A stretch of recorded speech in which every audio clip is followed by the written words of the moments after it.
Elder Matthews of the Whispering Pines Apothecary Guild walked up to me, holding a background check form on a clipboard. Name, gender, Ethan Potts. Well, I'm a sentient cast iron skillet. How about a handle? I guess that makes me male. The elder scribbled it down. Excellent. Now I'll give you the first half of a phrase. You give me the second. I'll be back, and I'll be waiting. Elder Matthews wrote, determined, shows follow through. To infinity, and my student loan debt. He noted, grounded personality, unlikely to develop delusions of grandeur. So, once you're in, do you want to cultivate magical herbs or raise enchanted beasts? Do I really have to pick which pile of crap I want for dinner? Can't you show a little ambition?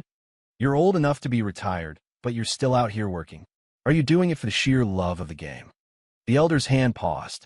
He wrote, logical but sharp-tongued, suitable for potion making, specializing in poisons. Approved. And just like that, I was in.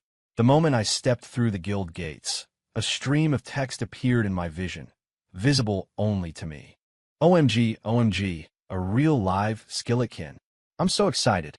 Even a magical guild has background checks. It's just like applying for a government job. The day I went for my Journeyman Alchemist certification exam, the chat was buzzing. Streamer, listen to me. Start with a caramel roux. We're going for a dark arts build. 1 part sulfur, 2 parts saltpeter, 3 parts charcoal. Add a pinch of sugar for that big boy bang. And let it rip. And that's how the first mushroom cloud in the history of the magical world was born. It was a drizzly April afternoon when I first arrived, lucky to get in on a technicality, because they just increased their enrollment quota. As any of my fellow alchemists will tell you, blowing stuff up is basically Alchemy 101. Pay attention now. The man before you, a perfect 10 in looks, build, and overall vibe, is named Ethan Potts. I am, for lack of a better term, a skilletkin. I was taken in as Elder Matthews' final disciple on the spot because I possessed the legendary gourmet spirit root. I thought I was some kind of prodigy. 1 second, I was smugly thinking that all those other legendary mages who came before me were just clumsy birds who needed a head start to avoid my inevitable brilliance. The next second, the elder had tossed me in front of an alchemy cauldron and grunted, "You're in charge of locking up." This had to be some kind of test for his final, most special disciple. At least, that's what I thought until 2 other apprentices walked out of the alchemy lab. I'm an inner disciple, the first one said. I'm responsible for that door inside the lab. And I'm an outer disciple, the second one added. I handle the main entrance. So my title as his final disciple, who handles the doors, was literal? I was just a guy who locked up at night? Whatever. The world is full of heroes and geniuses struggling to get by. Why should I, a sentient skillet, have it easy? Most of my kind were either braising short ribs or simmering soup somewhere. At least I had a title. Maybe my diligent door-locking moved the old man, because every time he successfully brewed a batch of pills, he'd toss me a couple. I ate them like candy, and before I knew it, I'd broken through to the foundation stage. Elder Matthews had the senior disciple, Jessica Vance, take me to get registered with the guild and collect my monthly stipend and personal cauldron. The moment she appeared, my chat went wild. I'm single, and I would kill for a gentle girlfriend like Jessica. Dude above me, if you're single you must have a lot of money saved up. Too bad, she's a total simp. The moment the main character shows up, her IQ drops to 0. The kind of 0 that zombies wouldn't even eat her brain. Later in the story, she turns herself into a freaking lich queen just to get revenge for him. What? And lo, somebody crowdfund a new brain for Jessica. From these strange, scrolling words, I was slowly piecing it together. I was living inside some kind of novel. My senior, Jessica Vance, was the resident simp, the designated female side character doomed to chase a guy who would never love her back.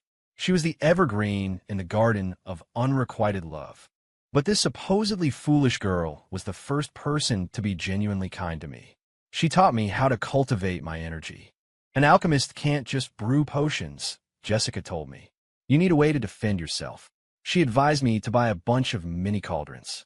In a pinch, you could use them as grenades. Other guilds were terrified of fighting us because you never knew what the hell was going to pop out of one of our cauldrons when it exploded. Before she left, she gave me a piece of advice. Ethan, this is the time in your life to hustle, not to slack off. Work hard. If you ever run into any problems, You can always come find me. I just stood there silently. The word hustle is just one letter away from hostile. Besides, if I have the choice not to work myself to death, why wouldn't I choose to chill? I'd have to be crazy not to. Never listen to a workaholic. You'll be comfortable all year. Young people need to learn to enjoy the good life when they can. Then she hit me with another gem. Young people need to be proactive. See a guild task? Jump on it. I thought to myself, when everyone else is working and I'm not, doesn't that just prove the work has nothing to do with me? Still, I nodded politely. I'll work hard, Jessica. I sighed, lamenting her fate. She was such a nice person. But then again, if she becomes a lich queen, does her toxicity level go up or down after she dies? The next day, I was staring at the communication talisman Jessica had given me, completely stumped. The monthly supply of sustain pills I'd picked up from the guild services office yesterday was gone. I'd eaten them all in one sitting. It was the chat's fault. They distracted me, and I didn't properly hear Jessica's instructions on how to take the pills. One guy said to take them before a meal. Another said during. A third said after. Finally, a comment from a user named The Expert caught my eye. Streamer, take one before, one during, and one after. Let's say one pill has a 70% chance of curbing hunger. 3 pills gives you a 210% chance. You'll be totally hunger-proof. Me being a skillet with everything but a brain actually believed him. I woke up this morning starving, and that's when I realized Whispering Pines doesn't have a cafeteria. I'm so screwed. 3 sustain pills were supposed to last me a month. A wave of despair washed over me. I finally get a human form, and I don't even have the basic freedom to eat when I want. How is that any different from the corporate drones in my chat, rotting away in their cubicles? I gave up on the idea of begging Jessica for more pills and decided to make my own. I turned to the cauldron I picked up yesterday and asked the chat, any veteran alchemists know how to use this thing? Not really. Our dark arts sect usually just steals finished potions. Next time I mug someone, I'll ask for you. I roll my eyes. The more I looked at the cauldron, the more it looked like, well, a big cast iron pot. Streamer, I use an induction cooktop all the time. A stove is a stove, right? I can teach you. My name is Ethan Potts. I was originally planning to refine some pills, but under the guidance of my chat, I was now hosting a cooking show. The cauldron was bubbling cheerfully. I tossed in peppercorns, bay leaves, chunks of carrot, celery, and a handful of cilantro. The chat was going ballistic. Streamer, you idiot. With ingredients that good, you should be making slow-braised short ribs. Get some evergreen lamb. Start the ribs in cold water with some turnips. Bring it to a boil, skim the scum until the water's clear. Then toss him in the cauldron with 3 spoonfuls of salt and let it go for 3 hours. Toss the turnips back into broth. Boil some noodles, sprinkle with green onions, cilantro, and white pepper. Boom, lamb noodle soup. My mouth started watering. I didn't know what evergreen lamb was but lamb. I glanced over at the herb garden. A flock of jade horned sheep were munching on magical grass. They ate nothing but enchanted herbs and drank magical spring water. They had to be at least as good as this evergreen lamb they were talking about. The braised mutton in my cauldron was ready. The meat was tender, the broth was rich, and there was no gamey taste at all. Even the chat was impressed. You're the saddest food streamer I've ever seen. You gotta dip it in chili flakes and garlic slices. That's where the flavor is at. Slurp. Am I the only one who's curious what a whole roasted hog from the magical world would taste like? The chat started giving me ideas. Yes, you have to use the celestial crucible in the main alchemy lab. It's the best cauldron in the whole guild, self-rotating, even heating. I silently looked away. These people were insane. That was Elder Matthew's pride and joy. If he caught me, he'd peel my hide off. That night, one jade horned sheep went missing from the herb garden. I snuck into the alchemy lab and loaded the marinated hog into the celestial crucible. Just then, a thunderous boom erupted outside the guild, exploding high in the sky into a shower of fireworks, raining down like a meteor shower. The chat instantly lit up. Ayo, the main character has arrived. Everyone make way. Those 8-pack abs are mine. Fun fact, when you're touching his abs, you're only about an inch away from his colon. And Jessica thinks he set off those fireworks for her. He was actually trying to brew an aphrodisiac toxin, but the cauldron exploded. Now he has to beg Jessica to make it for him. Yeah, The main female lead from Silver Blade Academy has been giving him the cold shoulder, so he's decided to play dirty. Poison her, then pretend to be her savior, seal the deal, and lock her down for good. Jessica seems like the easiest target. As long as he pretends to listen to her problems and text her back every day, she'll think it's true love. What the hell were they talking about? All I cared about was my roast hog. I was a bit surprised that the main character was from Grimoire University, though I'd heard the students and faculty there were a bit morally flexible.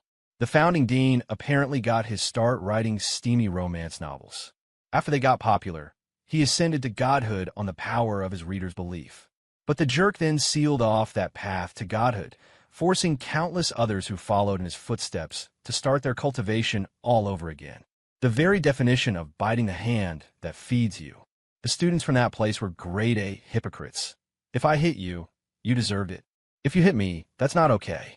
No wonder this Drake guy could come up with such a scummy plan. Even I, as skillet, wouldn't stoop that low.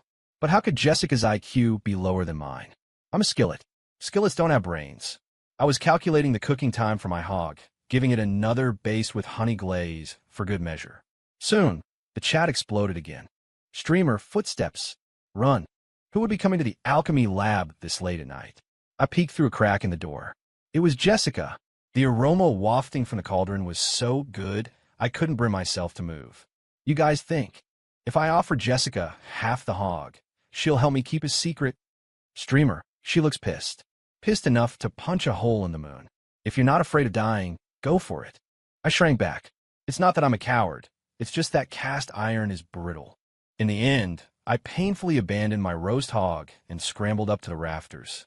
I had just gotten settled when I heard Jessica mutter to herself. Strange. Jessica noticed a fragrant smell in the lab. It was familiar. Was Elder Matthews brewing another batch of pills? But her thoughts quickly returned to Drake Sterling and his request for the aphrodisiatoxin.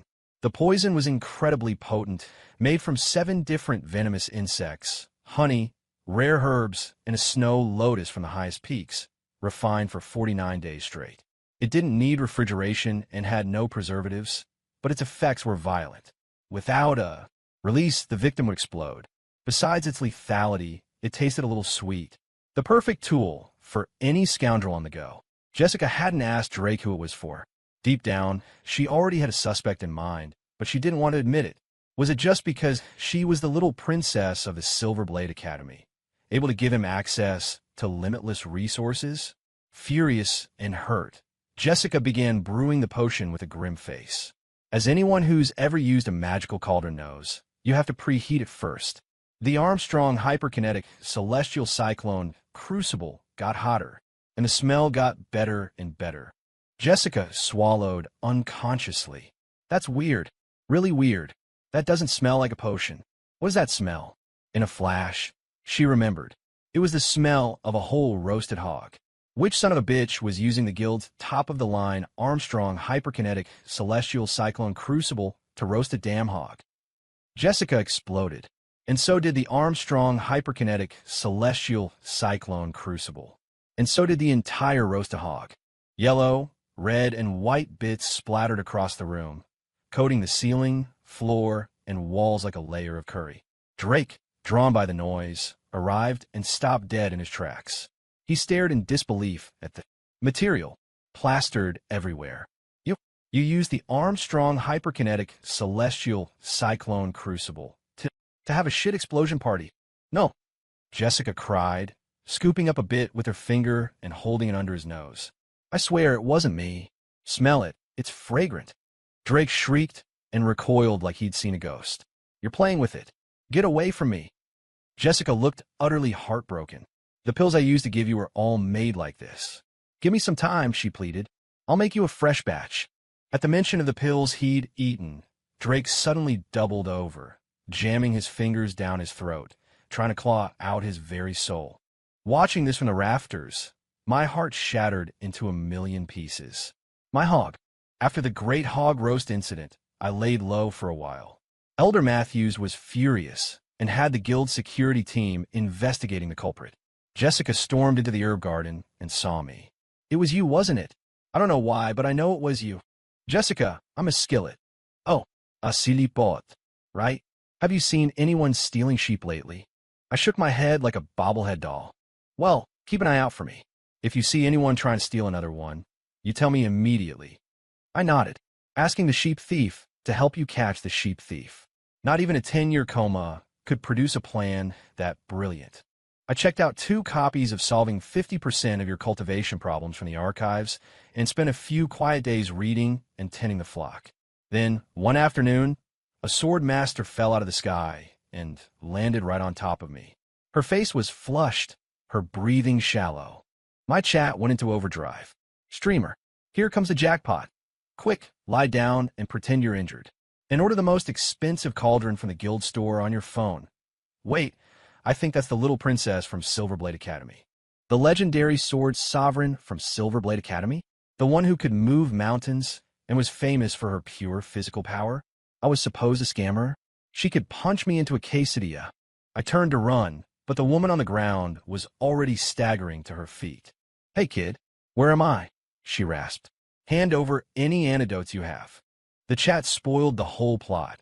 LMAO, Drake snuck into Silverblade Academy and coated her training sword with aphrodisiatoxin.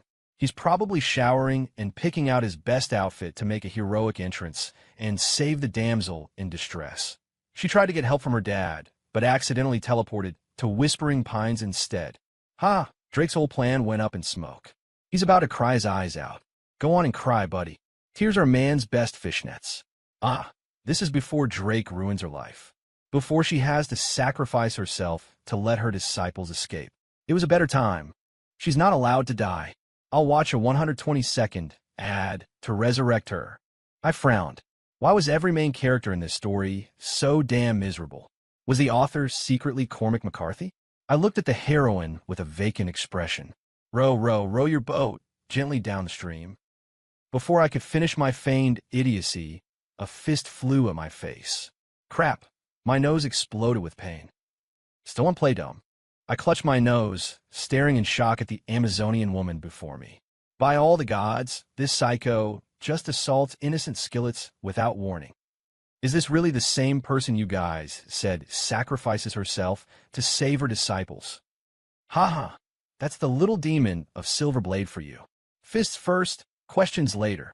If he could beat her in a fair fight, Drake wouldn't have resorted to cheap tricks like poison. Just accept your fate, streamer, and latch on her leg. Her dad is the headmaster of Silverblade. Stick with her, and you'll be eating 10 meals a day. If it means I get a hang with a heroine, I drive a sports car, and live in a mansion, I swear. The chat was a mess. I pulled out one of my mini cauldrons, ready for a fight to the death. Time is money, and money is time. Take this. The cauldron exploded in the air, releasing a cloud of durian and fermented fish-flavored smoke. Ma'am, I'm not just some pushover. Please leave at once. But the woman's eyes were cold, like she'd seen through all the world's bullshit. Do you have any idea how many times I've been hit with aphrodisiatoxin this month? She said flatly. Usually, I just get a thanks for playing message. The high and mighty sword sovereign blinked. Then with a single, overwhelming move, she pinned me to the ground. Her face was flushed red as she growled through gritted teeth. Now, cure me. I couldn't fight her, and I couldn't run. I had no choice but to drag the sword sovereign back to my place. Even the guild leader had to write off a bad debt to Silverblade Academy every year. I had a sneaking suspicion they set up their school right next to Whispering Pines just to make running insurance scams easier. I may have the gourmet spirit root, and I use my cauldron for cooking every day, but this was my first time actually brewing a real potion. I followed the steps I remembered from Elder Matthew's lectures. An hour later, the sword sovereign, now lying weakly on my cot, asked, "Is it done yet?" I scratched my head. Almost. Almost. I glanced down at the cauldron. Crap. I forgot to light the fire. Seeing her looking weaker by the second, I felt a pang of guilt and yelled, "Damn these shoddy fire talismans. They look legit, but they're covered in stick figures. Useless." The chat mocked me. The talisman master. Why you gotta do me like that? Streamer, don't blame the road for your own bad driving. My hand slipped, and I added 3 extra spoonfuls of sugar. These guys were just here for the show, not giving a single thought to whether I lived or died. With the recipe botched, the cauldron started to rumble, looking like it was about to blow. The chat came to the rescue. Add water. Add water. Without thinking, I followed their frantic instructions. During the brewing process, I even snuck a few bites of the ingredients. A chef who doesn't snack isn't a good alchemist. Finally, the cauldron shuddered. The potion was done. I brought the pot of thick, sludgy soup to the Sword Sovereign. She looked surprised. Are you sure this is a potion? I'm not, I admitted, but it should work. Just think of it as a stew. All the nutrients are in the broth. At this point, she didn't have any other options. She picked up the bowl and started chugging. This porridge. Wait, no, this bowl of black sesame paste actually tastes pretty good. I couldn't look. I averted my eyes. Probably just added too much soy sauce. Other people's alchemy produced pills that were beautiful and fragrant. My alchemy just focused on one thing, making sure it was cooked. Don't ask about the taste. Just be glad you're alive. After a long day, Chef Potts was officially off the clock. Ma'am, since you're feeling better, you should probably get going. It wouldn't look good if someone saw you here. The words were barely out of my mouth when Jessica kicked my door open. Ethan, what are you snacking on in here? She chirped. I smell black sesame paste. My face darkened. It's an antidote, you black sesame paste. Jessica looked around the room, then lowered her head shyly and tucked her hair behind her ear. Oh, Ethan, I see I've come at a bad time. What is she talking about? She was being weird. I turned my head. On the cot, the Sword Sovereign was sitting up, her face rosy. She was frowning and rubbing her stomach. My friend, she said, looking at me gravely, I don't think this is right. You got my stomach. Pregnant. Ma'am, you can't just say things like that. I yelped. You can take poison willy-nilly, but words have consequences. You're just full. The Sword Sovereign burped. Why did the medicine taste like lamb? Jessica's brow furrowed. I was terrified she'd figure out the roasted hog incident. I quickly cut the Sword Sovereign off. Lamb, baba black sheep. Have you any wool? Jessica looked at me with approval. Not bad. You're a regular poet, Ethan. She didn't recognize the Sword Sovereign, but since Drake had a crush on her, Jessica had a natural aversion to all sword masters. I've been developing a new type of pill, I lied. She's a test subject I hired. Jessica looked suspicious, but just then, Drake arrived at Whispering Pines. She assumed he was there to see her and happily rushed off. After sending Jessica away, I wiped the sweat from my brow. Ma'am, this humble temple of mine can't house a goddess like you. You really should go. The chat erupted. Humble? What's humble about it? It's big enough for a Popeyes to move right in. Don't look, Colonel. It's a 1-star review. Popeyes. Who you calling chicken? Huh? I'm talking to you. With 2 entrances, you could open a Starbucks in there, my dearest mermaid. By the time you read this, I will have already moved into the cave. My tiny skillet CPU was about to overheat. They were taking advantage of my lack of pop culture knowledge. The Sword Sovereign heard my plea and immediately lay back down. Not leaving. The air at Silverblade is full of aphrodisiatoxin. This place is great. Free room and board. Ma'am, I said, looking defeated, I may be weak, but if you keep pushing me like this, I'm going to become deceased. She burst out laughing. You little skillet man are actually pretty funny. Fine, I won't stay for free. I'll pay. I huffed. Ma'am, I only made the down payment on this cave. I got a monthly mortgage plus utilities. She looked at me blankly. What does that mean? It means you have to pay HOA fees. I grumbled. Her jaw dropped, and then she gave me a thumbs up. Kid, you've got a bright future ahead of you. I thought to myself, empty wallet, tight budget, tight clothes, and a constant frown. That's not a bright future. That's a tight one. The Sword Sovereign tossed me a storage pouch. I'm out of spirit stones, but I have these herbs. Make do. I opened it. Holy crap. They were all top-grade herbs, and there was even a leg of a soul transformation stage wild boar. This stuff could cover rent in my crappy cave for a year. I looked at her excitedly. Thank you, my good ma'am. I intentionally mispronounced it to sound like money. And so, Cassie Thorne moved into my cave, demanding full room and board. For someone with a gourmet spirit root like me, the board part was a piece of cake.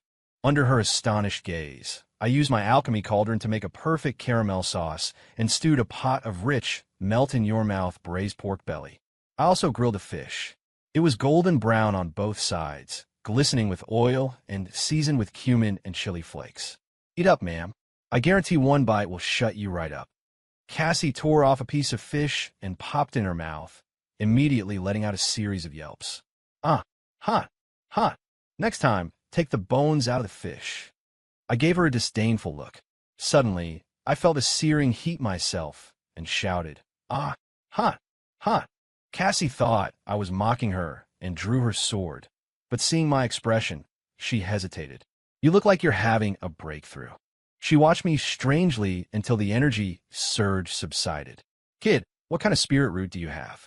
I was panting heavily. Gore. She rolled her eyes and handed me a bowl of white rice. Gourmand. All you do is eat. I collapsed on the floor. Gourmet spirit root. I have a gourmet spirit root. Her hand froze in midair. After a long moment, she muttered, No wonder you had a breakthrough just from cooking a meal. I checked my cultivation level. It had skyrocketed. I was already a pipsqueak at the golden core stage. But there seemed to be a problem with my golden core. It was shaped like an alchemy cauldron. The chat laughed at me. Oh man, I'm dead. This story has gone completely off the rails. But you have to admit, that cauldron is a perfect match for your gourmet spirit root. Hey, at least a cauldron is related to alchemy. When one person is in trouble, 8 others show up to make it worse. I gritted my teeth. It's fine, don't be mad. Deep breaths. I'm handsome, I'm right, and I'm never wrong. Yeah, these guys were just jealous. Jessica showed up with Drake in tow. Ethan, let me introduce you. This is Drake Sterling. He's joined our guild. The chat started complaining. This guy is persistent, chasing the girl all the way to Whispering Pines. Streamer, you better run. If he finds out you and the heroine are living together, they're going to be in for a world of hurt. Their words were a good reminder. A wise skillet doesn't stand under a falling anvil. I had to get Cassie out of here. Drake sniffed the air. Is there someone else in your cave? That scent is familiar. Just a temporary worker from Silverblade. Here to test some pills, I said quickly. Drake frowned, clearly not buying it. What kind of pills? Braised pork meatball pills. He scowled. Is that a real thing? What does it do? It serves a transitional purpose, I replied, expressing the creator's deep sense of homesickness. He stared at me. Are you nuts? I held up 2 fingers proudly. 2 kinds. He shot me a dirty look and tried to push past me into the cave. Brother Drake, be careful, I warned him sweetly. I just had a little cauldron explosion. Drake's foot froze in midair. He pulled it back, his face pale, and spun around and left. Jessica pouted. What's his deal? So I blew up one little Armstrong hyperkinetic celestial cyclone crucible. Is he that traumatized? With that, she flew off after Drake. I let out a long breath. Dodged a bullet. If he'd found out, I'd be facing certain doom. But you can't avoid fate forever. I had to make a plan. And if I was going to face my doom, I'd rather it be a Porsche doom, not a Pinto doom. I closed the cave entrance. Cassie was snacking on some crispy pork bites. I didn't know how to start, but she seemed to read my mind. You want to kick me out? I nodded sheepishly. Ma'am, you may be my meal ticket, but I'm not your actual grandson. You can't just stay here forever. She clapped her hands. Simple. From now on, you're my disciple. I'll teach you swordsmanship. I looked troubled. Fighting is so much work. Isn't lying down better? Maybe you should just run for it. She scoffed. Where else am I going to find a chef as good as you? Fine, I'll leave. But only if you come with me. Correction, I argued. I'm an alchemist. She shot me a look of pure contempt. What kind of alchemist uses their cauldron to cook? I scratched my head at a loss for words. She put her hands on her hips, radiating killing intent. If I wasn't so tired of all the fighting, I could take out 10 weaklings like him with a flip-flop. That Drake guy has average skills at best. All he does all day is scheme up his pathetic little tricks. If he had any guts, he'd just try to force himself on me. The chat howled. El Mayo, average Joe. Average skills, average personality, everything's average. That's the sword sovereign for you. Streamer, you should go force yourself on her. I shrank back. That was not a thought a skillet like me should be having. Cassie picked up a piece of fried chicken. There are 10 lotuses in that pond in your herb garden. Go pick 9 of them. Those are Elder Matthew's sunfire lotuses, I whispered. I wouldn't dare. Cassie sneered. I meant you need more practice with your cooking. Starting today, you're training with me. Do you have an express class? I asked. I want to learn something with high attack power, and I need to be fast so I can run if I can't win. She gave me a disgusted look. No ambition. I have a few sword techniques. The first is skillet come. The second is 1 skillet to open heaven's gate. The third is 10,000 skillets returned to the source. Master these, and dealing with Drake will be a piece of cake. I nodded like a bobblehead. That was so cool. These moves were clearly tailor-made for me. Cassie rolled her eyes. First, make me some blackened catfish with Creole sauce, and some fermented century eggs with Limburger cheese stew. I protested. What would be left of my skillet after making that? My protest was denied. I trudged off to the kitchen, holding my nose. I disgustedly tossed the fermented ingredients into the cauldron. In moments, a horrific stench filled the air. Outside, Drake, suspecting I had tricked him, had snuck back to my cave entrance. He broke the barrier, excitedly threw open the door, and was hit by a wall of stench that smelled like a 60-year-old man's armpit on a 100-degree summer day. His stomach churned, and he vomited all over the ground before stumbling away, clutching the wall. The people in Whispering Pines are all insane, he cursed. They love making their cauldrons explode with shit. Drake eventually found out about Cassie staying with me. He stood in my doorway, stared at her now slightly rounded belly, and let his imagination run wild. He was furious. He pointed a shaking finger at my nose. What does this loser have that I don't? I was filled with regret. So much regret. Why did I have to make her that 5-spice chicken and 8 treasure goose for breakfast? Silence was the only bridge across this river of misunderstanding. Cassie, her mouth full of an egg tart, mumbled, "This guy is definitely not a scallop," which was her way of saying he was full of it. I forced a smile. Did she really need to point that out? The chat piled on. The look on the streamer's face is so bitter. If he bought a lottery ticket, he'd scratch off a "you owe us money" prize. Drake took his anger out on me. You loser. The Journeyman Alchemist exam is next month. I'm going to beat you to a pulp. Whatever doesn't kill me, I muttered, only makes my meat more tender. You. Drake sputtered. I tugged on Cassie's sleeve. What's his problem? Pre-exam anxiety, she said. I smacked my lips. What's so bad about anxiety? Crispy, anxious bacon is delicious. Back in the cave, I asked Cassie why she didn't just slice him in half with her sword. You don't know about my 2 rules of sword fighting? She asked, surprised. What 2 rules? This one, I don't cut, she said matter-of-factly. And that one, I don't cut. Besides, my dad told me not to play with riffraff. I shouldn't have even asked. Hier, stunned. Then why do you even practice with a sword? Cassie clapped her hands. I was forced into it. My dad is the headmaster of Silverblade Academy. With the resources of an entire major guild supporting me, I could have been a pig and I still would have ascended to the next realm by now. So why haven't you ascended yet? I asked meekly. She shot me a glare. Because I don't want to. What am I going to do when I ascend? Keep grinding? This little world is great. I can just chill and nobody can beat me. Then why were you running that day? I asked, confused. With her level of power, how could she have been affected by Drake's poison? She looked embarrassed. To avoid ascending, I transferred all my power into my personal sword. I was careless that day and didn't dodge. Cassie continued. Drake wants to get his hands on me because he wants to steal the power I've stored in my sword. The chat went off. If you want to get rich, there's one simple trick. Marry into it. Who wouldn't want a supersized power bank? Just plug it in, and your power level goes through the roof. Dude above me, I think you're being dirty, but I have no proof. I looked at the chat, my own interest piqued. Can I borrow your power bank? I whispered. I couldn't help it. My own training felt like trying to get the last 1-cent discount on a Temu order. Instead of working hard, why not just use a cheat code? On the day of the guild competition, I was going to show Drake that I wasn't some delicate little flower. I had plenty of tricks on my sleeve. Cassie summoned her personal sword. It was bright pink, and it looked familiar. After you ran out of willow branches last time, what did you use to skewer the lamb kebabs?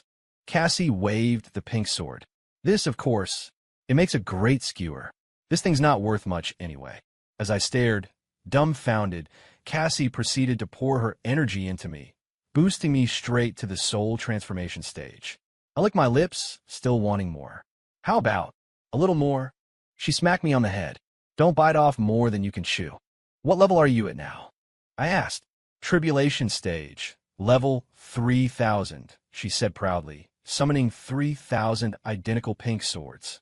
The one you were just using happens to be the one I forged at level 3000. That's why I call it the Get Wrecked 3000. It's yours now.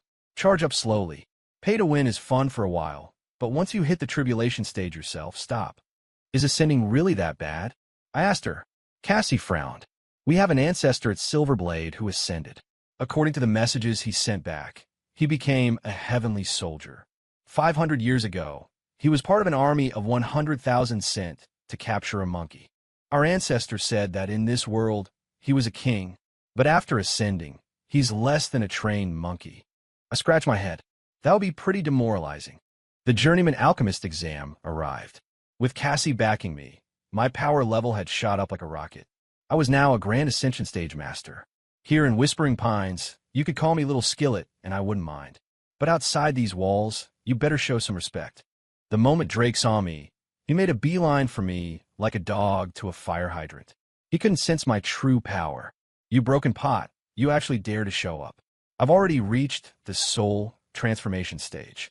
Just wait, I'm going to pulverize you, he sneered, letting out a cackle. The chat reacted. That gave me goosebumps. The main character's laugh does not sound like a good guy's laugh. He has no idea the streamer is already a Grand Ascension. The harder he laughs now, the harder he'll cry later. Streamer, Drake found a lucky treasure the other day and got a super pet, a Magikarp. Remember to take it home for fish head soup. At the mention of food, a line of drool involuntarily escaped my lips. The exam had 3 rounds: identifying herbs, alchemy, and combat. I got through the first 2 rounds without any major issues, except for a small hiccup in the second. My cauldron had rarely been used for actual alchemy. I was completely reliant on the chat's guidance. Streamer, listen to me. Add sodium first. 1 part sulfur, 2 parts saltpeter, 3 parts charcoal. Add a pinch of sugar for that big boy bang. I didn't understand it, but I trusted them. I did exactly as they said. And that's how the first mushroom cloud in the history of the magical world was born. I stood there awkwardly, not knowing what to do. Luckily, they were enrolling more people this year. And luckily, in the middle of the smoldering wreckage, a single golden pill was glowing. Elder Matthews shot me a look. Pill formed. You pass. Does that pill look like a gallstone to anyone else? LMAO, it is a gallstone. He was making that weird tripe hot pot yesterday. The cow must have had stones, and one probably fell in the cauldron. I sheepishly put away my cauldron. Inside, a few undigested chicken gizzards were still rattling around. For the 3rd round, Drake jumped onto the stage before it even started. He pointed at me. You, get up here. The spiritual energy around him exploded, coalescing in the air into a massive iron hammer. He gripped it, looking triumphant. This is my Titan's Maul. Watch me smash you into a pancake. I shook my head, disappointed. That's it. You should go home and eat some steamed vegetables. He looked confused. What's that supposed to mean? Because you've got no sauce. You're dead. Drake roared, swinging the hammer down at me. The maul, crackling with the full power of a soul transformation stage cultivator, descended like a thunderbolt, the sheer force of it causing the protective barrier around the stage to flicker wildly. Break, I said, uttering a single soft word. The unstoppable Titan's maul instantly disintegrated. Impossible. Drake tumbled from the sky, staring at me in despair, unable to believe his ultimate attack had been so effortlessly shattered. Jessica looked at me in shock. Ethan, what's your cultivation level? Oh, just Grand Ascension, I said casually. Jessica, I don't think you can stop.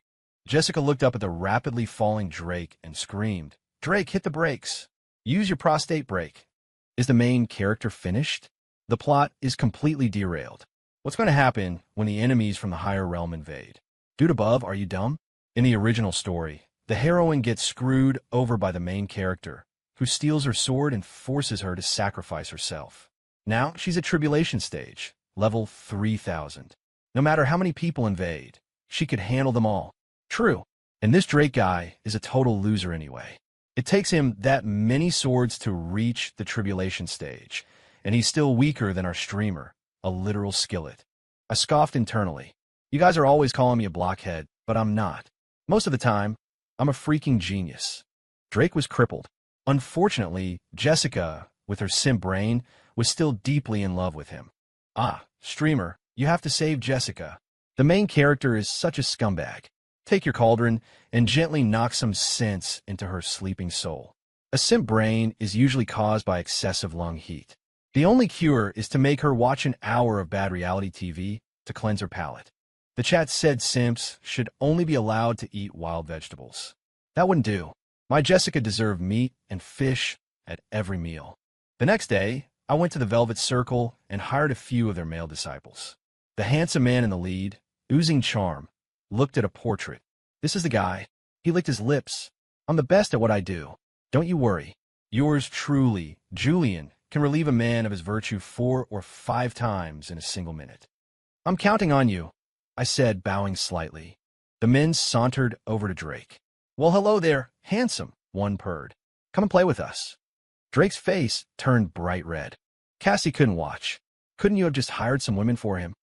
I put on a pained expression. Those women, they're all such tragic figures. They all have a gambling-addicted father, a sick mother, a younger brother in college, and a broken home. Cassie sighed. I suppose. Women shouldn't make things harder for other women. It's not really that, I admitted. It's just that hiring women for him would feel like a reward. Ack. She was summoning lightning to strike me. Seeing Drake being charmed by men, Jessica stomped her foot in frustration. Don't you fall for the tricks of these male sirens. Drake snapped. Why are you so mad at me? You should be grateful that I deigned to play with someone with a life as boring as yours. And another thing, Jessica, don't talk to me anymore. I'm afraid Julian will get the wrong idea. Tears welled up in Jessica's eyes. Her heart was finally broken. Drake left the guild and joined the Velvet Circle. As he left, he shot me a final threat. What goes around comes around. You just wait. Oomph.